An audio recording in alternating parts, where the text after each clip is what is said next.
Hi, welcome back to the committee program. This is Cross Atlantic Crosstalk. With us, as always, is the show's own Julia Doubleday and Ellie Mae O'Hagan. And soon we'll be joined by Clément Pairot from Paris, who's going to give us a little update on how things are going in France. In France. But I actually wanted to start in the UK, where I feel like we're always sort of picking on the UK right now. It's sort of the sick man of the progressive world or whatever. But let's, instead of beating up on Labour, let's talk about the Tories. I mean, I sent you that photo before, and we'll pop it up right now. The sort of anti-immigration stuff is coming in, at least is being pushed enough by Boris Johnson's government that we hear about it in U.S. media. So what's going on, and why is Priti Patel showing up in windbreakers to personally help escort people who are being deported? Like, what's going on? So I think it all stems back to Brexit. Wherever you sit on that whole issue, I think it's undeniable that the immigration played a huge part in that, and there was a sense that it could maybe tip an election. And the people who ran the Leave campaign and were sort of heavily involved in it are basically the people who are running the government now. And so we are sort of living in Brexit land, basically, right now. And Priti Patel herself is like, I don't think that we've ever had a Home Secretary like her in my lifetime. She's like a Thatcher figure in the sense that she's an ideologue. She doesn't care about being liked. She doesn't care if what she thinks is like wildly out of whack with like what is considered sensible public opinion. So, for example, she's like pro the death penalty. She just kind of wants to do what she wants to do, and one of the key features of this with her is that she is extremely opposed to immigration. And actually, that picture that you're talking about, that was actually, I think, taken in response to the fact that last week there was an incredible moment of community solidarity in Glasgow where there was an immigration van turned up at a particular community in Glasgow, and there was an attempt to remove two Muslim men from the community. And the entire community turned out and basically wouldn't let the immigration van move and stopped the removal. And then because it was Eid, this was during Eid, the whole community then accompanied these two men to mosque. And it was this like incredible moment, and unlike anything that we've seen for ages, and like really inspiring. So then I don't think it's a coincidence that like a few days later, Priti Patel personally shows up wearing gold shoes at an immigration raid. The Home Office were at great pains to say that it wasn't an immigration raid. They were catching people smugglers. But if you look at the way that the UK government talks about immigration, what you'll see is that they often use the idea of people smugglers to close down immigration routes that are used by people who just want to move. So that in itself, It's sort of an argument closer. You're right. We're just trying to stop sex trafficking. You're like, oh, okay. I mean, I guess, yeah, that doesn't sound like a good thing. Yeah. Why not turn all the boats back if that's what you're trying to do? Or why not sort of like put everybody immediately into detention as soon as they arrive here, if that's what you're trying to do? Yeah, exactly. But I mean, this government's extremely popular. So obviously this is playing in, British Peoria. I mean, the one thing, so there was a YouGov polling that came out last week, I want to say, in the last couple of weeks anyway, which sort of said, actually, like, people are kind of, they've actually got quite middle of the road views. But actually, if you dig into the figures, what you find is that people who live in cities are like very, very liberal, and people who don't live in cities do not have positive attitudes towards immigration. And it's those people, the latter, who are sort of shaping the political discourse of Britain at the moment, because they're the ones who are seen to be able to swing elections. So it's not that it's like really popular. It isn't, but it's popular amongst the people that currently matter to the government. And that is why it's sort of like it's happening, and why there's this growing idea in British politics that you kind of have to be okay with that. You have to be anti-immigration. You have to want to wave the flag all the time. Otherwise, you'll never win an election.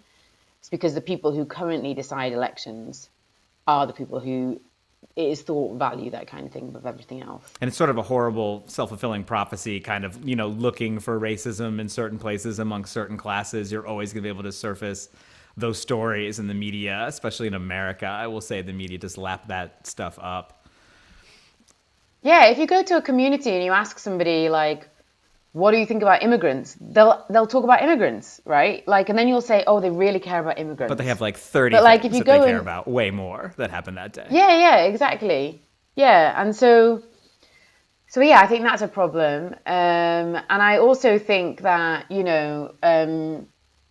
the Conservatives are going big on immigration and big on like patriotism, and like very narrow idea of patriotism, which basically is like Churchill monarchy. It's implicitly white, sensible British values, that kind of thing.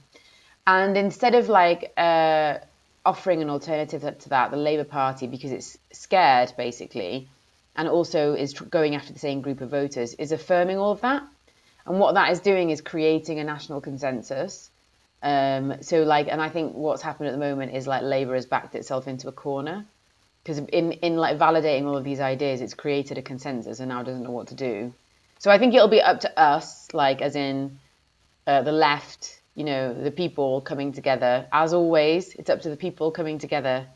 I think this is just another example of that. We need to come together to do something different, because we can't trust the people in power to do it for us. Yeah, no. And Julie, the opposition party in our country are, of course, the Republicans. And actually, I wanted to ask you, and this is a big one, so, we can just touch on it a bit, and I'm sure we'll come back to it as the months go on. But legal troubles are starting to really cloud around Donald Trump in a way that's interesting. I don't know how much, UK media is picking up on that, but like things are starting to drop. What should we make of this in terms of just whatever the Republicans are doing right now? Obviously, they're running fairly successful opposition. They did okay in the election, even though Trump lost. They picked up seats. They're very likely to retake the House. But the sort of, is Trump the standard bearer versus they sort of have to get past Trump without dissing Trump? Like, is he going to run again? Like, I think this is starting to actually be a huge question. Like, is Trumpism without Trump as electrifying as Trumpism with Trump? Trumpism without Trump is definitely not as electrifying as Trumpism with Trump. That doesn't mean that they won't be able to find, their next standard bearer of Trumpism. They have these two pretty off-the-wall QAnon representatives in Congress now. I think similar to the way that you've seen the further left be able to break through electorally, we also have these further right-wing people and conspiracy theorists, people who very much came up through Trumpism, actually earning seats in the new Republican Party. I think that the problem for some Republicans, not all of them, I think a lot of them just care about being in office and being able to give corporate tax breaks. But I don't really think that they can distance themselves from Trump. Trump is just too popular among their base. I mean, I think in these sort of liberal enclaves, you had this sense that like, oh, Trump is just he's been so awful. He's so unpopular now. Everybody hates him. And it just was never true. I mean, his base always liked him and continued to like him. I think that there's really nothing you can do to alienate that base from Trump. You're talking about him being investigated criminally. I don't think it would matter if he went to jail. Obviously, I mean, it takes him off the chessboard physically if he's in jail. Yeah, or he could die. He's a very old man. So, like, there's no guarantee he's going to be able to run in a few years. But my point is just that whether or not he goes to jail isn't really going to affect the trajectory of the Republican Party, I don't think. I think that he's just the one who's good TV. The rest of them are not. He's a political prisoner is probably what their perspective will be. So I don't think that, one, I find it hard to imagine someone as powerful as a former president of the United States being held accountable. But, obviously there are a lot of elements of the establishment that really, really want him out. So I think, Trumpism is here to stay. I think most Republicans are pretty canny about that. They don't distance themselves from Trump. They continue testing the weather, right? Like Kevin McCarthy, they're like, it feels like people are sort of hanging back a little bit, like they're unsure what's supposed to happen. I think people, the same way that the Democratic Party, maybe not all of them, want to embrace the fact that they're going to be moving in a new direction. I really hate it when people draw these parallels between Trump and the Squad. But ultimately, the thing they have in common is they're both a rejection of the status quo. And that's, even though they have totally different agendas, they're both signaling where the parties are going to have to go. So right now, the sort of status quo of neoliberal economics, by which I mean privatization and deregulation and these continued corporate-led trade deals, all of this stuff has led to a reality where we're facing down climate crisis, we're facing down a global system of exploitation where we're still continuing to draw down unrenewable resources and displace people. We know the status quo can't hold. So there are only two options. And one is to build a radically different society, which is what we want to do on the left. And one is to become authoritarian fascist in order to maintain the way capitalism is now. It's not going to be maintained without locking the doors and cracking down on the public and stopping people from dissenting and stopping people from voting, because people want something different. So those are the two options. And a lot of people, we were just talking about immigration. That's a major flashpoint for the right, because that says to them, you're right, there's not going to be enough resources left, but don't worry, you're going to be in the boat of good people that do fine. So don't worry about it. We'll keep all the immigrants out. You're going to be in the right side of the divide. I think Trumpism, I think there may be people who wish there wasn't a Trump, just like there are a lot of people who wish there wasn't a Bernie, but there was a Trump, and the Republican Party is the party of Trump. I guess the thing that I'm also thinking about is in this, from the files of #Adorno was right, and anyone feel free to jump in. Just, are we in the world where you have to be a celebrity candidate to sort of command that media attention? Because we just know that, again, one of the things that is the biggest protector of the status quo is an incredible consolidation of media that we have that pumps out a lot of content that sort of is meaningless. Being able to command that structure, is that just the most important thing now? I think that's really important, but I think it's interesting you use this word celebrity, because I think the word celebrity has changed a lot over the years. So whereas 10 years ago, you might say, well, George Clooney's a celebrity, so he can run for office.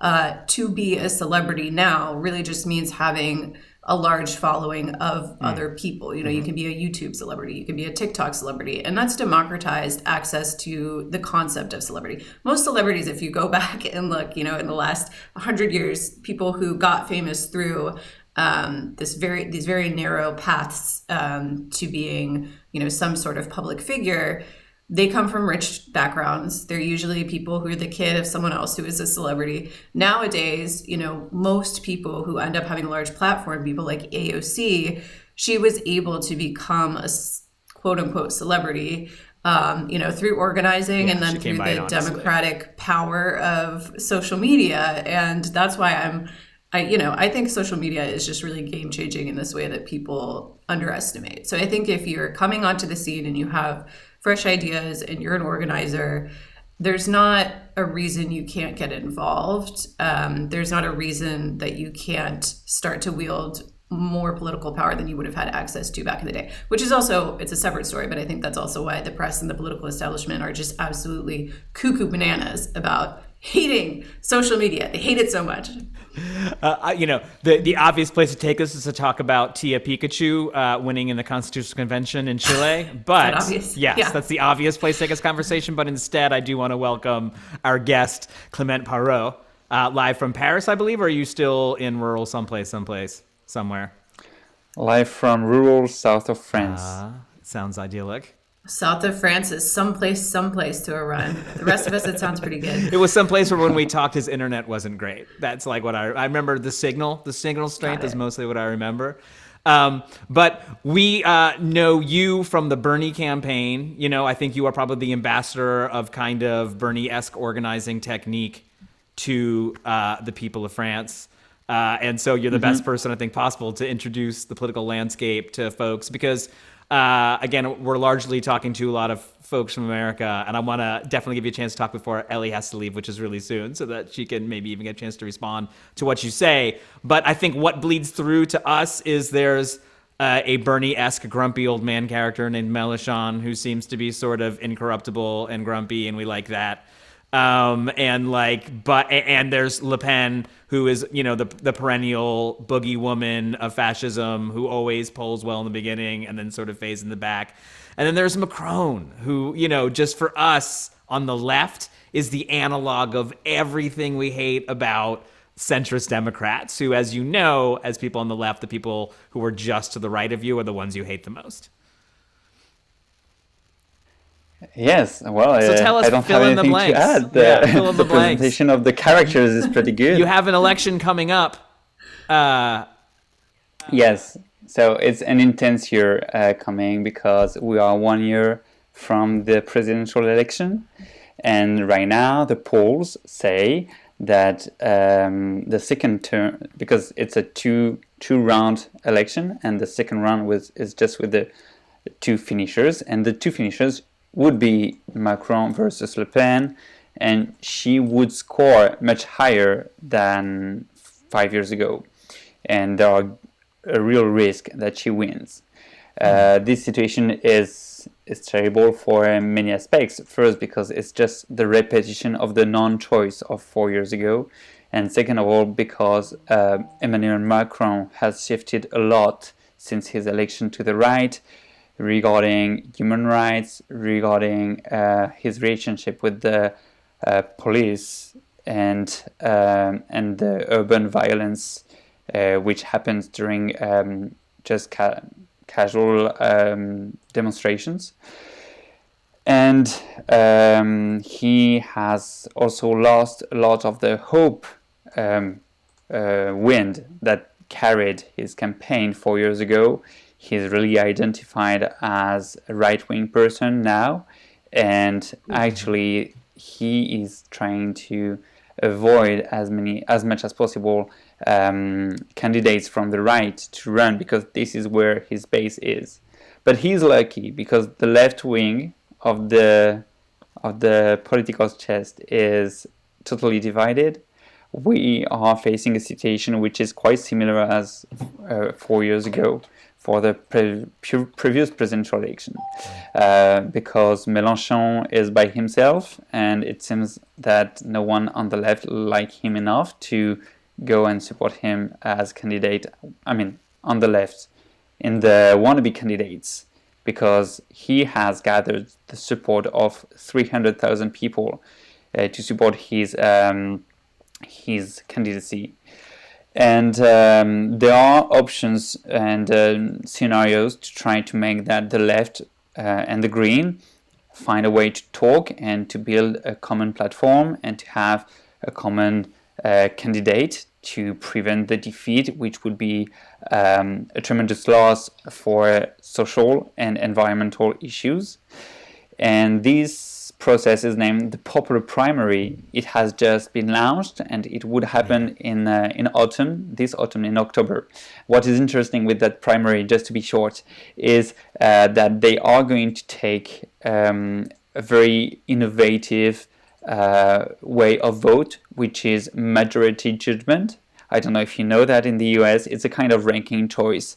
Basically, you give a mention from excellent to absolutely no to each candidate, and then you have a real good picture of where the local electoral college stands and who thinks what. It's not just a choice between 12 people and you just have one name, and you then go to trade-offs and any kind of misjudgments. So this is a long shot, because so far no one on the left want a primary, because the last primary led to the defeat of the Socialist Party in 2017. But if it's a popular primary, wide open, especially to yellow vest and suburbs, and not only just the usual Green Party electoral college, then there is a chance to build a dynamic, to bring millions of people to the primary, and from that, through organizing, get the majority. I want to actually drill down on like the yellow vests and where the movement is at, and vis-a-vis like that energy. But we are about to lose Ellie to her day job. Is there anything that you'd like to ask about the situation in France before we let you go? Yeah, what happened to Hamon? Oh, The vote split last time between him and Mélenchon. Where did he so go? Hamon was a nice guy, and actually he had his selfie with Bernie Sanders back in 2017. So that was the major event of his campaign. I'm joking, but actually Hamon has an issue. He's not presidential. He doesn't have the figure to be president in the fifth republic as we have in France. Not in the and fifth, this my is friend. why he. I'm sorry. You're like, not in the Fifth Republic. It's just like funny to drop. Yeah. We've only had one in America, so dropping of that is, it's a big deal for us. We have one every 50 years, and Hamon is now aligned on the fact that it would be interesting to have an alliance, to have just one single candidate. But I doubt he would run, and if he ran, he would win because his campaign didn't show the strength which is necessary to have to reach the majority. Mélenchon is neither in a very good position because during 4 years he had lost a lot of his very positive image on the left as the potential leader. He has he locked himself up in some paranoia process on some edge, and it's quite sad to see. It's hard to imagine right now who would be the leader of the left if we have just one candidate, but it would be a pretty long shot for Benoît Hamon.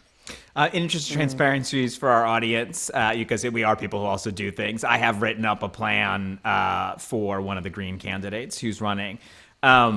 But that is not influencing my question here, where what I'm wondering is,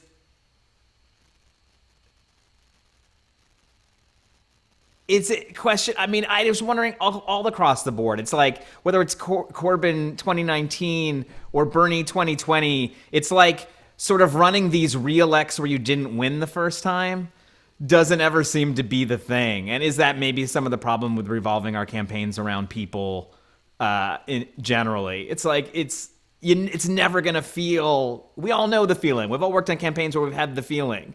It's hard to sort of generate that. Julie, what do you think? And that's why actually the process... I disagree.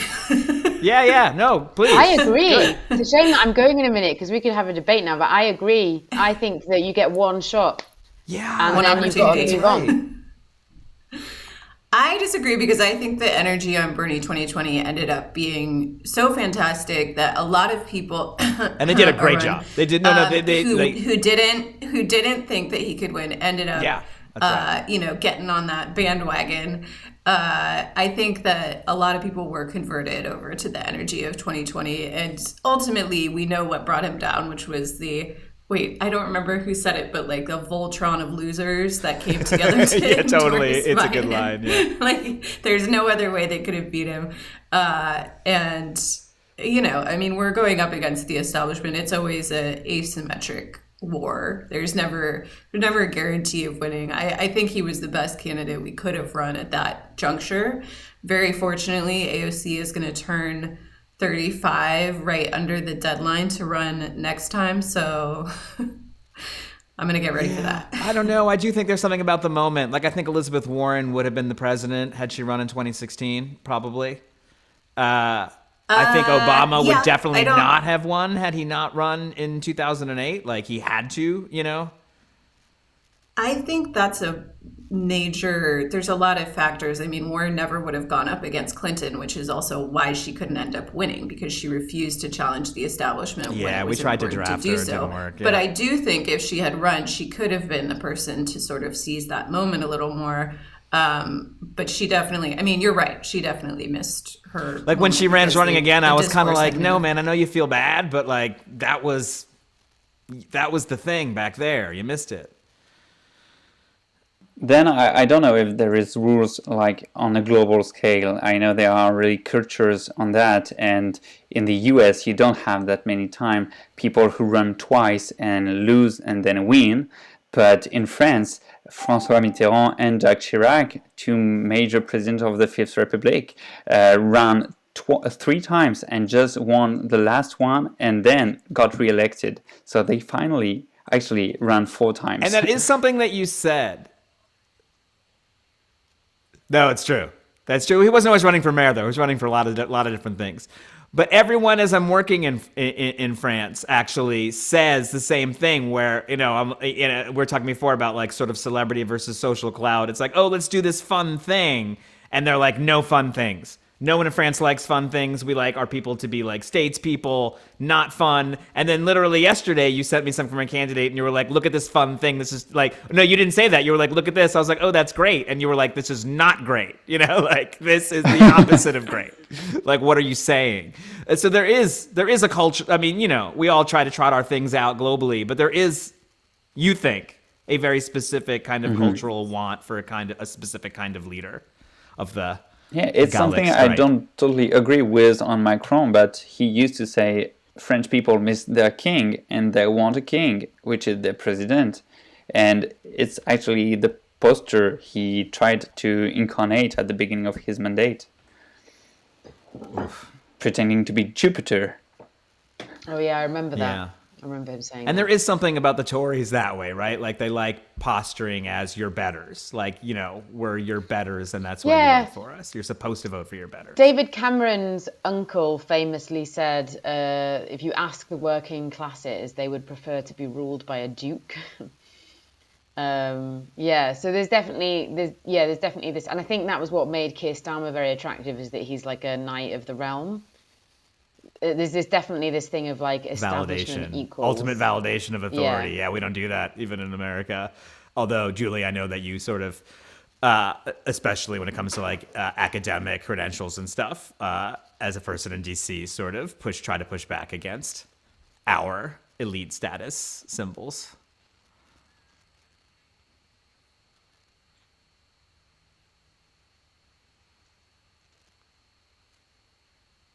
And we're pretty sure we're all middle class. We're pretty sure.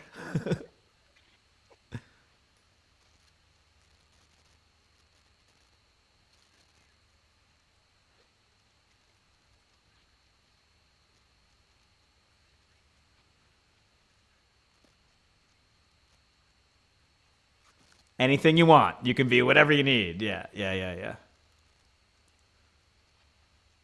And that gives me back to my last question on France. And Ellie, if you have to go, you definitely you can go. But is sort of the energy of the yellow vests, people on the periphery who are being left behind, who are the people who are the kind of swing voters everybody is talking about. Where is that energy? Is that a problem for the Green Party that they would never be able to harness that kind of energy? And then is it a problem that anyone who can, like a Mélenchon type, can't then get the kind of rest of the cosmopolitan gang together to make a winning coalition? Right now, the energy of the yellow vest is hard to identify because there was really a war of, I don't know how to say, a war of fatigue led by Macron and his government to make that the demonstrations get less and less traction, and it was really basically police harassment of the people there, and not saying that there was not violence on the side of the demonstrators, but anyway, there was clearly police violence to an extent which is unseen since 1968. That first. The second element is that the pandemic and the lockdown definitely killed a lot of the social contestation in France, and it's hard to see how we bring that up again. But it's one of the strategies actually of the popular primary, which is going to be organized this autumn in France, is to try to aggregate the energy of all the people who don't want this debate of Macron versus Le Pen, but who want a real change for their lives. It's an interview of Mathilde Maire, who is vice president of the popular primary, said basically our goal is to win 2022, not because it's winnable, but because it's necessary to change our lives and to change the situation of climate. So it's the ambition for the popular primary to bring that energy back to the political process months earlier, before the presidential election, to then make the difference to the larger scale at the presidential election. I mean, that's how primaries are supposed to work. I mean, that's how we like them to work. Ending thoughts, Julia? What do you think?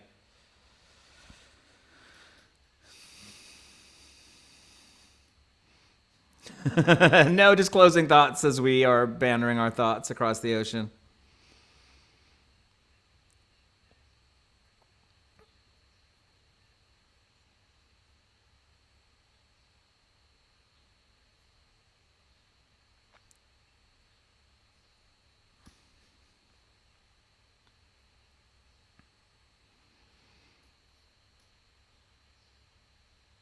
Yeah.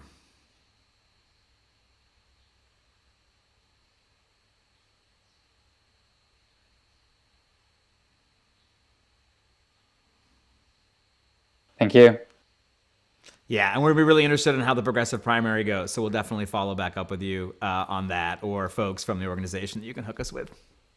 Good. Thank you for the invitation. It was a pleasure. Bye, y'all.